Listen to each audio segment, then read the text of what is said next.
오늘은 사실 3편이에요. 3편. 언제 1편, 2편을 하셨나요? 하실 수도 있는데 1편은 학부모 교재 때 우리 신입교사 선생님들께서는 그 신입교사 교육이 1편이고 그 다음에 저번 주가 2편, 오늘이 3편입니다. 어쩌다가 시리즈로 하고 있어요. 네. 계속 목표는 다르지 않습니다. 잘못된 구원과 믿음과 복음이라는 정말 이 중요한 개념에 아이들한테 잘못된 오개념이 형성되지 않도록 하는 게 저번 주에 이어서 이번 주에도 주제입니다. 순서는 제목만 보셔도 아시겠지만은 1번 구원은 가볍지 않다. 그리고 두 번째로는 주님과 내가 가져야 되는 첫 번째 관계가 무엇인가, 이 두 가지 주제로 함께 하려고 합니다. 사실 1편을 복습하면은 이거였어요. 성화 없는 칭의는 없다. 그러니까 생활 구원이 이루어지지 않는 영혼 구원은 없다. 죄 사함에 대한 지식을 아는 게 구원의 전부가 아니다. 이게 1편의 요약이었습니다. 여기에 다 동의해 주시는 분들만 2편을 넘어갈 수가 있어요. 근데 다 반응들 보아하니 다 1편은 동의를 해주시는 것 같아요. 네.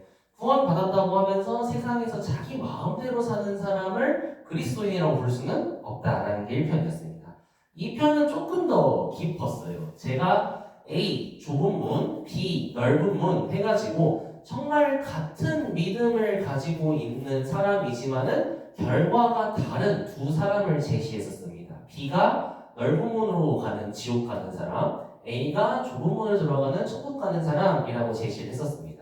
B의 주장은 이거였어요. 내 삶이 얼마나 타락하고 더럽든 상관없이 복음의 말씀을 있는 그대로 믿으면 구원을 받을 수 있다. 이게 넓은 문을 통과하는 쉽게 구원받는 사람들의 특징이었고, A, 좁은 문을 통과한 사람은 구원받는 그 순간부터 나는 새로운 피조물로서 주님의 것이기 때문에 주님의 뜻을 따라 살아가는 나의 삶도 항상 생활 구원을 통해서 살펴야 한다라는 거였어요. 그렇기 때문에 성경에서도 무조건 주님을 위해서 하는 것처럼 이게 일반적인 건데 구원해 주신 거는 감사하지만 나의 삶에 간섭하지 마세요. 이렇게 말하는 사람은 넓은 문에 통과하는 사람이다 라고 볼 수도 있다는 거죠.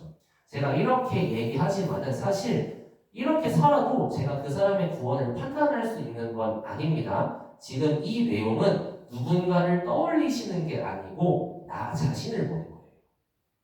중요한 겁니다. 지금 오늘 말씀드리려는 내용은 그 사람, 저 사람, 우리 교회 형제 자매님 이게 아니고 나입니다. 남한테 이 구원을 판단하는 순간 나는 하나님의 위치에 올라가는 거예요. 그렇기 때문에 나만 보는 겁니다. 그래서 복습하면은 이게 2편의 요약이었습니다. 교회 학교에서 오해하는 넓은 문을 통과한 잘못된 믿음을 가진 아이들의 특징이었습니다. 예수님을 구원자로 믿지만은 내 삶의 주인으로서는 인정하지 않습니다. 그렇기 때문에 구원은 받았지만 나는 내 마음대로 살 거야가 된다는 거죠. 두 번째로는 구원의 복음에 대해서는 정확하게 알고 믿지만 그 이후에 주님께 순종하는 열매가 전혀 없다는 겁니다. 돈도 내 맘대로, 시간도 내 맘대로, 결혼도 내 맘대로, 모든 걸 내 맘대로 한다는 거죠. 세 번째, 주님을 위해 살겠다라는 계획을 한 적도 없고 결심을 한 적도 없다. 즉, 회개 없는 구원을 가진다라는 거죠. 네 번째로는 죄인이라 어쩔 수 없어 하며 항상 반복하며 죄와 타협하고 삽니다. 이런 사람은 시간이 아무리 지나도 신앙이 자라지 않고 같은 죄를 계속해서 반복해요. 왜냐하면은 내 마음밭에 씨앗이 심긴 적이 없기 때문에 자랄 수가 없는 거예요. 씨앗이 심겼으면 자라는 게 정상인데 심긴 적이 없으니까 성장을 할 수가 없다라는 거죠. 다섯 번째, 세상 사람들과 구별된 모습 없이 그냥 교회만 나오는 비슷한 삶을 살면서 성경 강연의 말씀으로만 구원을 확신한다라는 거죠. 이런 사람들은 이걸 비유를 들면은 파리는 내버려 두면은 똥을 향해 가고 벌은 내버려 두면은 꽃을 향해 간다고 하잖아요. 그러니까 본성이 다르다는 거예요. 내가 옛날에는 팔이었다가 이제 거듭나서 벌이 됐다면은 꽃을 향해 가는 나의 본성을 발견을 해야죠. 근데 여전히 나는 반복해서 똥을 찾아가면서 성경화면의 말씀 듣다 보니까 내가 벌인가 봐 하면서 열심히 똥을 먹고 있어요. 이거는 어불성설이라는 겁니다. 이게 2편의 요약이었어요. 오늘은 조금 더 본질적인 말씀을 드릴 겁니다. 이렇게 말씀드려도 공감은 되실 것 같은데, 일단 이게 공감이 되시는 분만 3편 말씀을 표현해요. 3편 발제가 조금 더 이제 이해에 공감을 해주실 거라고 생각을 해요. 일단은 이제는 본질을 좀 얘기를 해보려고 합니다. 그러니까 즉, 이 두 좁은 문과 넓은 문으로 가는 사람의 본질적 차이, 결정적 차이가 뭐냐라는 거예요.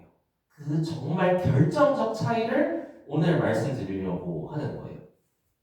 이게 사실 제일 중요한 거죠, 그러니까. 자, 첫 번째로는 이제 구원은 가볍지 않다 이런 주제로 말씀을 드리려고 해요. 성경을 2000년 역사 동안 계속 가르쳐 왔을 거잖아요. 근데 성경을 가르쳐온 그 수많은 역사 속에서 그 성경을 설명하려고 하는 수많은 목사님들과 전도인분들이 계셨겠죠, 역사 속에서. 근데 그분들은 항상 어떤 목표와 노력을 가지셨냐면은 복음을 쉽게 길들이려는 노력을 했었어요. 왜냐하면 성경이 너무 어려우니까 복음을 쉽게 길들이려는 노력을 하셨다는 거죠. 그러니까 역사 속에서, 이거는 교회사를 나중에 한번 공부할 수 있는 기회가 있으면 좋겠습니다. 그러면서 예수님의 복음이 점점 쉬워졌어요. 예수님에게 그 구원을 얻는 방법이 역사 속에서 점점 쉬워져요. 근데 이건 좋은 거예요. 복음을 쉽게 가르치는 거는 너무너무 중요한 겁니다. 우리 유초등부 선생님들의 역할이잖아요. 하지만 이건 절대 안 되는 거예요. 복음을 쉽게 만드는 겁니다. 차이가 궁금하시죠? 있는 복음을 쉽게 가르치는 거는 너무나 당연하지만은 복음 자체를 쉽게 만들어버리는 거는 완전히 잘못됐다라는 거예요. 예수님은 그러면은 복음을 어떻게 설명하셨을까? 예수님은 정반대셨어요. 오히려 예수님은 거의 사람들한테 구원을 받는 게 거의 불가능한 것처럼 설명하십니다. 마가복음에 부자 청년 관원, 지금 교사 발제죠. 교사 수준에 맞게 하겠습니다. 부자 청년 관원 다 아실 걸 생각하고 넘어가겠습니다. 부자 청년 관원이 와가지고 물어봅니다. 예수님, 내가 무엇을 하여야 영생을 얻겠습니까? 예수님의 대답은 이겁니다. 네 있는 걸 다 팔아 가난한 자들한테 줘라. 그리고 와서 나를 쫓아라. 이게 예수님의 영생을 얻는 조건이었어요. 부자 청년 관원은 재물이 많아가지고 슬픈 기색을 띠면서 갔습니다. 제자들이 깜짝 놀랐어요. 예수님, 하나님 나라에 들어가는 게 이렇게 어렵습니까? 그러면은 누가 구원을 받을 수 있겠습니까? 이렇게 말씀을 한다는 거죠. 우리 선생님들께도 예수님이 지금 오셔가지고 네 전재산을 다 팔아서 가난한 자들한테 주고 넌 날 따르라 라고 말씀을 하신다면은 어떻게 하실까요? 똑같이 부자 청년 관원처럼 예수님 왔어요. 이 재산 다 팔아서 가난한 사람들한테 주고 나를 쫓아라. 이렇게 예수님이 나한테 말씀하십니다. 결론부터 얘기하잖아요. 그렇게 하지 못한다면 영생을 얻지 못하는 거예요. 약간 희한하죠? 오늘 결말까지 가면 이제 이해하실 겁니다. 그러니까 예수님은 분명히 영생을 이런 식으로 말씀하세요. 쉽지 않다. 이런 구절은 엄청나게 많습니다. 누가복음에도 내게 오는 자가 자기 부모와 처자, 아내와 형제와 자매와 자기 목숨까지 미워하지 아니하면은 나의 제자가 되지 못한다. 누구든지 자기 십자가를 지고 자기 목숨까지 걸면서 쫓지 않는 사람도 나의 제자가 될 수 없다. 너희 중에 누구든지 자기의 모든 소유를 버리지 아니하면은 나의 제자가 될 수 없다. 쉽습니까? 어렵습니다. 예수님은 한 번도 구원을 쉽게 설명을 하신 적이 없어요. 예수님은 영생을 얻는 것이 구원이 쉬워 보이도록 적당히 꾸며서 둘러서 설명하신 적이 한 번도 없다라는 거예요. 좁은 문, 이것도 저번 2탄 때 말씀드렸지만은 좁은 문으로 통과하는 거는 좀 까다로워 보입니다. 열매도 필요하고 회개도 필요하고 지속적인 순종도 해야 되고 주님을 주인으로 영접해야 돼요. 굉장히 까다로워 보입니다. B는 어떻습니까? 너무 쉽습니다. 예수님이 나의 죄를 가져갔다는 사실을 알고 동의하면 그게 구원이라는 거예요. 이게 넓은 문으로 가는 사람들의 복음이라는 겁니다. 그렇기 때문에 제가 저번에 주장했던 거는 뭐였냐면은 이 A와 B, 넓은 문과 좁은 문으로 들어가는 이 두 사람은 결론적으로 교리가 근본적으로 다르다는 겁니다. 즉, 다른 복음이라는 거예요. 다른 복음. 선생님들이 실수하시면은 까딱하시면은 다른 복음을 전하실 수 있다는 거라는 겁니다. 쉽게 설명해야지 복음을 쉽게 만들면 안 된다는 겁니다. 그러니까 이거는 우리 아이들의 운명을 영원히 결정짓는 굉장히 중요한 문제라는 거예요. 넓은 문과 좁은 문으로 인도하는 그 길로 인도하는 겁니다. 그렇게 하면은 근데 이렇게 말씀드리면은 복음이 좀 명확해야 되는데 그러면 재단답 할까요? 이렇게 명확하지가 않아요? 하는데 그래서 어떻게 하라는 거예요? 아이들한테 뭘 전달하는 거죠? 이렇게 말씀하실 수 있는데 일단은 요즘 최근에 기본 기독교인들하고 대화해 보신 적 있으세요? 저는 몇 번 있는데 요즘 기독교인들 예수님이 자기 죄 가져갔다는 사실 모르는 사람이 거의 없어요. 진짜. 저 요즘에 그걸 모르는 사람을 만나본 적이 거의 없는 것 같아요. 다 아세요. 근데 요즘에는 복음을 굉장히 쉽게, 제가 현대 복음이라고 할게요, 그냥 지칭을. 이 현대 복음은 굉장히 쉬운 복음을 전달합니다. 그러니까 이런 거예요. 하나님을 거역하는 삶을 지속적으로 계속 살아도 구원은 영원하다는 거예요. 이게 쉬운 복음이거든요. 그러니까 하나님을 계속 거역해도 그 소망만 갖고 있으면은 너는 안전해. 이게 거짓 소망이라는 거예요. 그리고 또 예수님이 하신 일을 지적으로 동의하는 게 그게 구원이야 라고 말하는 것도 거짓 소망을 주는 쉬운 복음이라는 거죠. 제가 오늘 발제를 말씀드릴 건데 예수님이 말씀하신 복음 메시지는 그럼 어떠냐? 지금 세상에 알려진 이 쉬운 복음과 얼마나 근본적으로 다른지를 좀 보면 놀라실 수도 있어요. 제가 좀 열심히 준비를 해왔습니다. 근데 이렇게 질문하실 수가 있어요. 저는 분명 구원이 쉽다고 배웠는데요. 어린 아이도 알 수도 있고 할아버지 할머니도 쉽게 구원 받으셔야죠. 맞는 말이거든요. 근데 제가 그 쉽다고 하는 거를 잘 좀 말씀드릴게요. 이게 논란이 될 수 있으니까. 자, 제자들이 와가지고 우리의 믿음을 더하소서라고 하면서 자기의 믿음 없음을 고백하는 장면이 누가복음에 있습니다. 그때 예수님이 믿음 없는 모습을 보고 이런 말씀을 하세요. 겨자씨 하늘만한 믿음만 있었어도, 믿음이 없다는 뜻이죠. 그런 믿음만 있었어도, 그런 구원 없는, 영생 없는 믿음만 있었어도 이 뽕나무가 뿌리가 뽑혀서 바다에 심기우는 일이 있을 것이다. 그 뽕나무가 너의 말에 순종했을 것이다. 이렇게 말하거든요. 자, 이거 쉬운 거예요? 어려운 거예요? 불가능한 일이잖아요. 뽕나무가 뽑혀서 바다에 던지는 게 쉬운 일인가요? 어려운? 불가능한 일입니다. 불가능한 일. 불가능한 일인데 예수님이 이렇게 말씀하시죠. 사람으로는 그렇게 할 수 없지만 하나님으로는 할 수 있다. 제가 드리려고 하는 건 이겁니다. 복음이 쉽다고 하는 거는 뭐냐면은 내가 이 뽕나무를 옮겨서 목포 바다에 던지고 오라고 하면은 어렵습니다. 하지만 믿음이 있는 사람이 하나님께 부탁하면은 하나님이 해주신 거는 쉬운 거예요. 맞죠? 그러니까 안 믿는 사람이 보기에는 어떻게 이 율법을 다 지켜?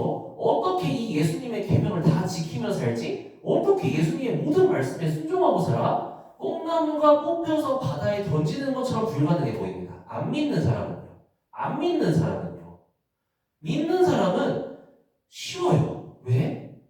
성령님이 해주시는 거예요. 어렵지 않습니다. 멍에를 친 사람들 다 내게 오라. 내가 너를 쉬게 하리라. 내가 너에게 주는 멍에는 무겁지 않다. 쉽다라고 말씀하십니다. 그러니까 이 질문은 쉬운 건 맞는데요. 내가 하려고 하면은 어렵지만 하나님이 해주시는 거기 때문에 쉽다는 겁니다. 오해하시면 안 돼요. 하지만 남들이 보기에는 야, 불가능한 일을 해내는구나 할 만큼 어렵다는 겁니다. 자기 재산을 다 파는 것만큼, 내 아내와 자식보다 예수님을 더 사랑하는 것만큼, 나의 모든 재산을 다 갖다 버리고 예수님을 따라가는 것만큼, 주변 사람들은 불가능해 보이지만 믿는 사람은 쉽다라는 겁니다. 이게 전제입니다. 두 번째로는 이제 예수님과 내가 어떤 관계에 있냐를 좀 설명드리려고 하거든요. 자, 일단 예수님 앞에 내가 서는 상상을 한번 해보겠습니다. 이거 꿈도 아닙니다. 정말로 이제 그분과 이제 얼굴을 마주해야 되는 그 순간이에요. 내가 지금까지 인생을 살아온 모든 것은 바로 이 순간을 위해 달려온 것처럼 느껴질 겁니다. 매일 아침에 일어나서 열심히 읽었던 말씀, 내가 매일 간절하게 드렸던 기도, 그리고 정말 나가기 싫었지만 억지로 나갔던 나의 모든 교제와 교회 앞에서 불렀던 나의 찬양들, 이것들은 다 내가 예수님 앞에 서기 위한 이 순간을 위한 것이었어요. 이제 나가면서 나는 확신을 합니다. 나는 준비되어 있다고 믿어요. 항상 나는 예수님을 믿었고 예수님의 이름을 불렀고 예수님을 섬겼고 예배했어요. 남들이 하지 않아도 일도 했었고 교회에 나왔고 열심히 믿었어요. 자, 이제 내 차례가 됐어요. 그분이 나를 이제 바라보십니다. 폭풍을 잠잠하게 하셨고 태초부터 나를 창조하셨고 나를 심판하실 권세를 가진 그분의 눈이 나를 똑바로 쳐다보시는 거예요. 그러면서 그분이 나에게 말씀하십니다. 내가 너를 알지 못한다. 내가 너를 알지 못한다. 떠나가라. 이거는 마태복음 7장에서 육신을 입고 오신 하나님, 예수님이 직접 하신 말씀입니다. 예수님의 이름으로 선지자 노릇하고 주의 이름으로 귀신을 쫓아내고 많은 권능을 행했던 사람들에 대한 이야기인 거예요. 그 사람들은 자기가 천국에 갈 거를 확신했고 하나님 앞에 서서 당당하게 나아갔던 거죠. 하지만 예수님은 그들을 돌려보냈던 거예요. 이 사람들은 나쁜 사람들도 아니었어요. 무신론자도 아니었고 살인자들도 아니었습니다. 하나님을 거부한 사람도 아니었고 하나님을 사랑했던 사람들, 섬기고 있다고 믿었던 사람들, 매주 교회에 나왔던 사람들, 그리고 자기 자식에게 신앙 교육을 했던 사람들, 겉으로 보기에는 우리와 똑같은 사람이었어요. 대부분의 사람들은 이 말씀을 묵상하기를 꺼려합니다. 저도 그렇고요. 그리고 저도 이 주제로 발제를 한다는 거는 부담이 됐어요. 왜냐하면은 이런 질문이 저한테 떠오르기 때문이죠. 혹시 이게 내가 아닐까? 제가 이래서 발제를 좀 준비를 하기 시작했습니다. 나중에 간증할 때, 생활 간증할 때 하겠습니다. 이 구절이 나면 어떡하지? 라는 생각이 좀 들었습니다. 그래서 발제를 준비하게 했어요. 근데 많은 사람들은 쉽게 생각해요. 예수님 믿으면 천국, 안 믿으면 지옥 아니야? 단순하고 깔끔하고 편안한 기준이죠. 하지만 예수님은 단 한 번도 그렇게 말씀하신 적이 없습니다. 아까 말씀드렸던 것처럼 굉장히 까다로운 요구를 하시는 거죠. 좁은 문으로 들어가라. 멸망으로 인도하는 문은 많이 들어가고 좁은 길로 들어가는 사람이 적게 들어간다. 예수님은 대부분의 사람들이 구원받는다고 말씀하신 적이 한 번도 없습니다. 오히려 그 반대였다는 거죠. 나는 너희를 알지 못한다. 예전에 알았다가 멀어진 것도 아니고 죄를 너가 너무 많이 지었다. 그것도 아니에요. 넓은 길은 많은 사람이 가고 좁은 길은 적은 사람이 가죠. 그죠? 근데 이거는 왜 그러냐면은 내가 너희를 알지 못한다. 진짜로 몰랐을까요? 나를 창조하셨는데? 그런 의미가 아닙니다. 여기서 안다라는 거는 나는 너와 상관이 없다. 나는 너와 아무런 관계가 없다라는 뜻이라는 거죠.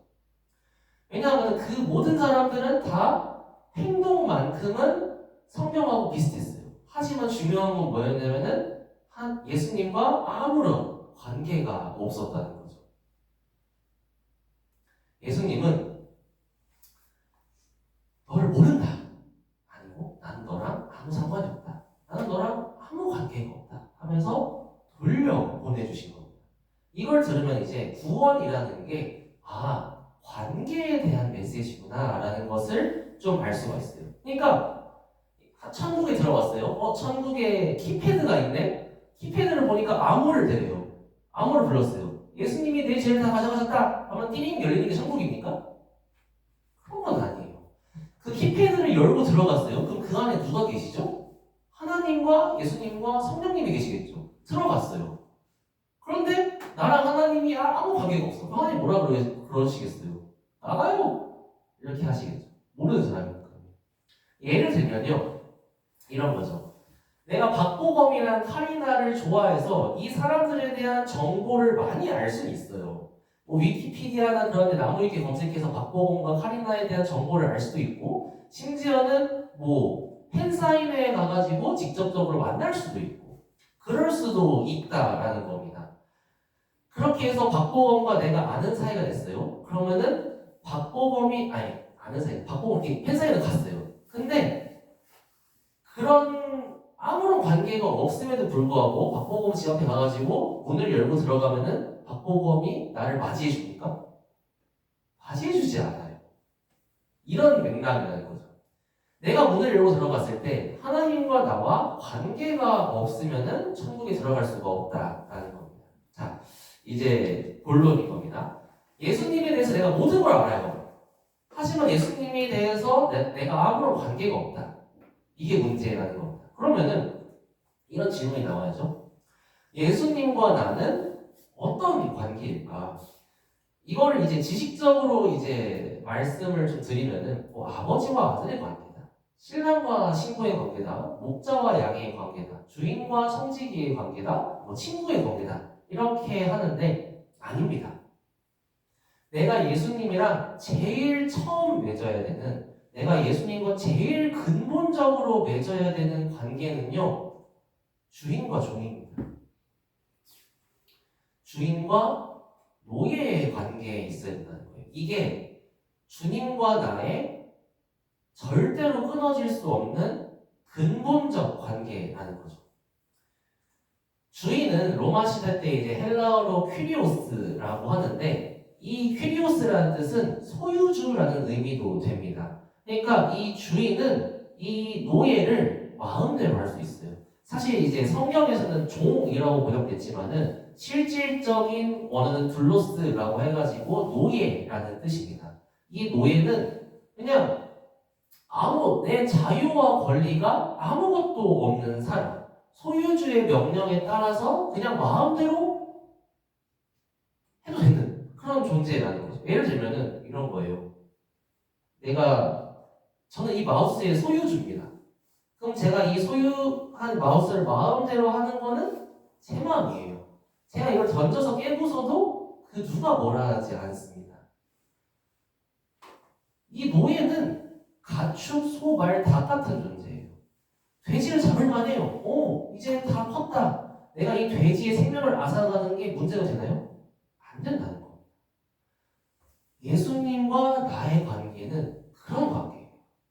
예수님은 나의 소유주, 나는 그에게 그냥 붙잡혀 있는 아무런 자유와 권리도 없는 그런 블로스, 노예라는 거죠. 그렇기 때문에 예수님 말씀하십니다. 난 너를 값주고 샀다. 네 몸은 이제 나를 위해 사용해야 된다. 이 마우스는 저를 위해 사용해야 됩니다. 제 거거든요. 근데 이 마우스가 갑자기 나는 주인님이 싫어서 저기 이신영 선생님한테 갈 거예요 라고 하면은 제가 허락을 안 하면 어떻게 될까요? 웃으면 되겠죠. 그런 의미라는 겁니다. 그냥 나와 예수님의 근본적 관계는 그런 관계라는 거예요. 그러니까 이게 가장 핵심적인 메시지거든요. 그리스도인은 주인의 소유물이라는 거죠. 이게 근데 자발적으로 노예가 되고 싶어 하는 사람은 아무도 없습니다. 여기서 노예가 되고 싶어 하는 분 계세요? 안 계시죠. 누군가와 노예가 된다는 거는 정말 말도 안 되는 겁니다. 자유와 권리를 뺏긴다는 거. 근데 예수님께서 제자들을 부르셨을 때 이거를 한번 생각해서 성경을 읽어보세요. 예수님께서 나를 따라오라 라고 모든 사람들한테 말씀하시죠. 베드로도, 요한도, 마태도, 삭개오도 모든 사람들한테 나를 쫓으라 라고 말씀을 하십니다. 근데 그때 어감이 뭐였냐면은 너 내 노예가 되라 였어요. 너 내 동료가 되라 이게 아닙니다. 너 내 노예가 되라. 그러니까 베드로도 모든 걸 버리고 쫓아갈 수 있었던 거고, 마태도 자기의 모든 세리의 권리를 버리고 쫓아갔던 거고, 자기의 모든 소유를 두고 갈 수 있었던 이유가 노예로 갔기 때문인 겁니다.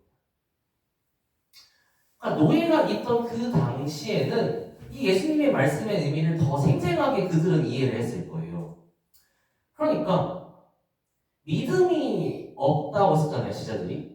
제가 믿음이 없습니다. 믿음을 어떻게 가질 수 있습니까? 라는 제자들의 요청에 예수님께서 그 믿음을 어떻게 가지는 거에 대해서 대답을 해주세요. 어떻게 대답하냐면은, 자, 요거는 조금 뒤에 할게요. 아이고요. 자, 여기 보면은 종에 대해서 얘기를 하십니다. 그에게 말씀하시기를, 너는 노예에게 이렇게 말씀하시죠. 너는 내가 먹을 것을 준비하고 먹고 마시는 동안에 시중 들고 그런 다음에야 네가 먹고 마셔라. 주인이 네가 그렇게 노예가 그렇게 수중 들었다고 해가지고 주인이 노예한테 고마워하냐? 땡큐라고 하냐? 서비겠어요. 그러면은 당연히 해준 거지 고마워하지도 않는다. 이와 같이 너희 제자들, 너희도 명령을 다 받은 대로 하고 나서 우리는 쓸모없는 종입니다. 무익한 종입니다. 우리는 마땅히 해야 할 일을 하였을 뿐입니다. 라고 나한테 하거라. 그러면 믿음이 생길 것이다. 이렇게 말씀하신 거거든요. 좀 이해가 가시나요? 그러니까 이런 의미라는 겁니다. 너는 나를 노예처럼 따르는 것이 믿음이다. 너희는 왜냐하면 전혀 쓸모없는 존재거든. 나를 따라오는 게 믿음이야. 예수님 되게 정없게 말씀하시죠. 사실 이게 제가 좀 실감나게 말씀을 못 드리는 것 같은데 이때 당시에 예수님이 제자들한테 너는 노예야. 네가 뭔데 그래? 이런 느낌으로 말씀하신 거예요. 근데 그 제자들은 자존심을 상해하지 않고 노예처럼 계속 주님을 섬겼다라는 거죠. 이 말에 반박한 사람이 한 명 있었죠. 가룟 유다였습니다. 가룟 유다는 예수님을 선생님이라고 불렀지만 한 번도 주님이라고 부른 적은 없다라고 하면 다 아실 거예요. 그러니까 예수님과 인격적 관계로서 소통은 계속했었지만 주종 관계는 전혀 없었어요. 그러니까 주님이 아니기 때문에 자기 마음대로 행동했고 예수님을 팔 수가 있었던 거죠. 요즘 현대에서 넓은 문으로 가는 쉬운 복음은 뭐라고 설명하냐면은 예수님을 내 마음속에 영접하기만 하면 돼. 그 이후에 순종할지 말지는 추후에 결정해도 되고 그 이후에 안 해도 돼. 라고 말하는 게 요즘 복음이라는 겁니다. 예수님은 절대 그렇게 말씀하시지 않습니다. 그리고 이 내가 노예라는 사실을 가장 잘 알고 있는 사람들은 바로 성경을 쓴 저자들이었어요. 로마서를 쓴 바울도 제일 먼저 자기를 예수 그리스도의 노예 바울이라고 설명합니다. 빌립보서에서도 예수 그리스도의 노예 바울과 디모데라고 말합니다. 기도서에서도 하나님의 노예 예수 그리스도의 사도인 바울만 그랬냐? 아니에요. 야고보도 하나님과 주 예수 그리스도의 노예 야고보, 베드로도 예수 그리스도의 노예와 사도인 베드로, 유다도 예수 그리스도의 노예 야고보의 형제인 유다, 마지막으로 요한계시록을 쓴 요한까지도 그 노예 요한이라고 말하는 겁니다. 그러니까 저희가 절대 잊어서는 안 되는 거는 나와 예수님의 첫 번째 관계는 아버지와 아들의 관계가 아니라는 겁니다. 주인과 노예의 관계라는 거예요. 주님이 명령하시면 나는 그거를 거역할 수 있는 능력조차도 없고 그렇게 할 수 있는 권리조차도 없고 자유도 없다는 겁니다. 근데 제가 이거를 왜 언급드리냐면은 예수님을 주님으로 안 섬기는 사람이 구원을 받을 수 있을까요? 없다라는 겁니다. 이게 핵심이에요. 이거 너무 많이 준비했다. 어떡하지? 좀 넘겨야겠네? 좀 빨리 설명할게요. 이 노예를 택하는 방법이 그리스도인이 구원받는 거랑 비슷합니다. 노예 시장에 갑니다. 노예를 선택해요. 그죠? 그런 다음에 노예를 골라서 구매합니다. 그런 다음에 그 노예를 값주고 샀으니까 내가 소유해요. 그죠? 소유합니다. 그런 다음에 그 노예를 우리 집에 있는 법으로 통제시킵니다. 명령하고 규례를 지키게 하고 계명을 지키게 합니다. 나에게 순종하면은 내 노예죠. 옆집한테 순종하면은 옆집 노예죠. 의에게 순종하면은 예수님의 종인 거고 죄에게 순종하면은 사탄의 종이라는 겁니다. 즉 그 누구의 통제를 따르냐 라는 거죠. 통제를 따르면 그 노예는 이제 주인에게 의존합니다. 왜냐하면 내 숟가락, 내 밥그릇 하나도 없어요. 다 주인의 것이죠. 그러니까 모든 것을 의존하게 되고 그리고 내가 한 일을 하나님께 보고해야 됩니다. 저 오늘 열심히 청소했어요. 그러면 오셔서 검사하죠. 주인이.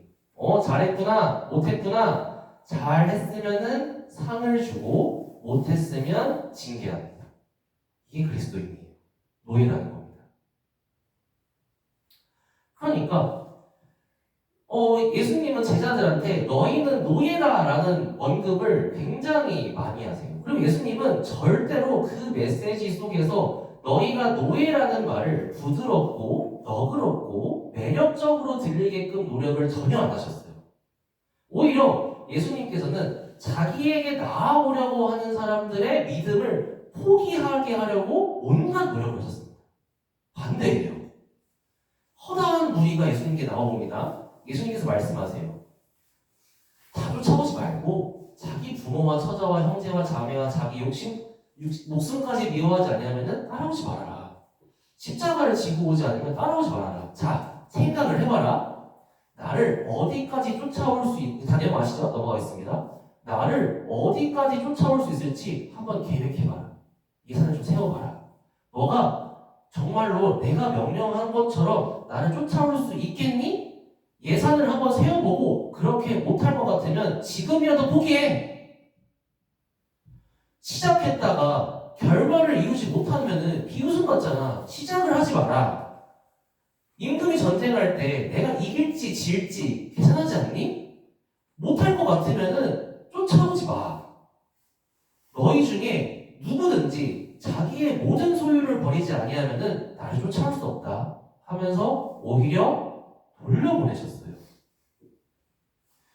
그리고 진짜 모든 것을 버리고 제자가 되기 위해서 상한 마음만 가진 사람들만 부르셨는데 그리고 예수님께서는 나를 쫓아올 때 어떤 대가를 치러야 되는지에 대한 설명을 건너뛰지 않으셨어요. 그러니까 예수님을 따르기로 계획하고 예산을 세우고 결심한 사람들만 예수님을 따를 수가 있었다는 거죠. 쫓아라. 장사 허락하십시오. 그래 쫓아와라. 내가 좀 쫓겠나이다. 하지만 내 가족과 이별만 하고 올게요. 너 뒤를 보는 사람은 날 쫓아올 수 없다.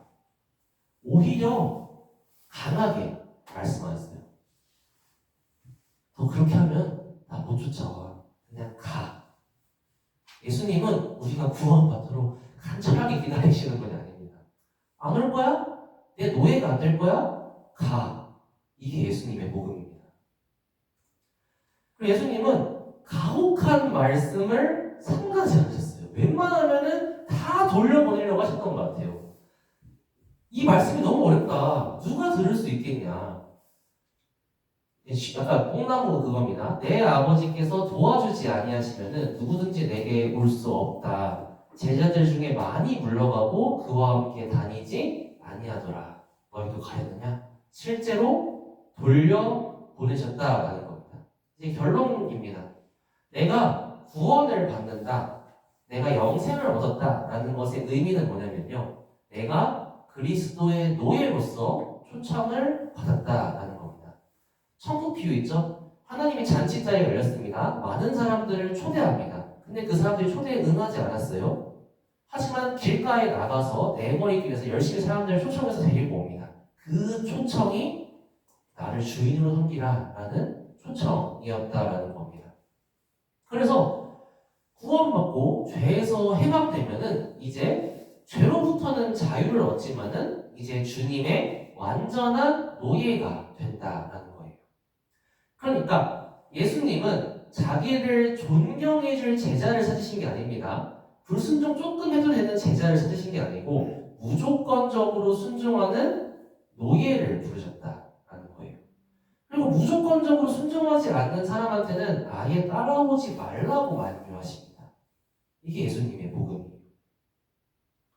자, 구원의 가장 필수적인 조건은 예수님의 주권에 대한 나의 완벽한 항복과 자기 부인입니다. 노예로서 나가 완벽하게 굴복하는 관계를 맺는 것이 구원이다라는 거예요. 왜냐하면은 우리는 무익한 종, 좀 쉬운 번역으로는 아무 쓸모없는 노예이기 때문이다라는 거죠. 그래서 우리는 저도 그렇습니다. 제가 가끔씩 내가 뭘 좀 하네 싶으면은 항상 되뇌입니다. 나는 쓸모없는 노예였지. 나는 쓸모없는 노예였지. 지금 하시는 거는 이 마우스가 움직이죠? 이 전자칠판이 제 마음대로 이렇게 움직여요. 그죠? 근데 이 전자칠판 생각하는 겁니다. 내가 좀 능력이 있나 본데? 내가 이걸 한번 마음대로 해봐야겠다. 하면 움직입니까? 안 움직여요. 이거는 쓸모없는 전자칠판이에요. 주인이 없으면. 제가 이거를 움직였기 때문에 전자칠판이 사용되는 것처럼 보이지, 얘는 저의 완벽한 소유물인 것처럼 저도 주님의 완벽한 소유물이다. 이 관계가 맺어지지 않으면은 구원을 얻을 수가 없고, 아이들에게도 이거를 분명히 얘기해줘야 되는 겁니다. 예수님이 나를 가져가서 천국 갈 수 있게 됐어. 그 이후에 예수님과 예수님의 모든 말씀에 순종하고 복종하는 삶을 영원히 살아야 된다. 이거를 강조해야 된다는 거죠. 안 그러면은 넓은 길로 지나가는, 넓은 문을 통과하는 잘못된 오개념을 가진 아이가 되도록 잘할 거예요. 이상 발제를 마치겠습니다.